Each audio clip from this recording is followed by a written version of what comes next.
আসসালামু আলাইকুম। আমরা কীভাবে কেতিসান পাথর তৈরি করি এবং কেতিসান কীভাবে বসাই, এই ভিডিওটা মূলত আপনাদের দেখাবো। আপনারা হয়তো কম বাজেটের মধ্যে শান পাথর খুঁজেন। আসলে কম বাজেটে যদি পাথর খুঁজেন তাহলে এই পাথরের জায়গায় যে পাউডারটা অরিজিনাল কেমিক্যাল সেটার মধ্যে অর্ধেক সিমেন্ট ভরে এটাকে সেট করে দেবে।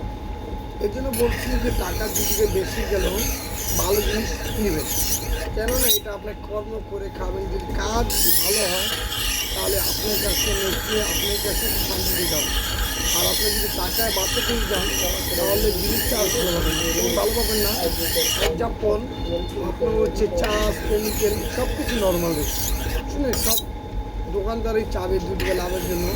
আর যারা বিশ্বাস্ত সততার সাথে ব্যবসা করে তারা হয়তো চাবে কি জানেন, কর্মটা ভালো করবে, লাভ একটু কম করবে, যেন নিশ্চয় জানি তাকে দিয়ে জানি কাজ করায়, এই জন্য করবে। আপনারা হয়তো জানেন না অনেক চিটার বাট্টারা আছে, সান বানায়, তারা কী করে বানায় আপনার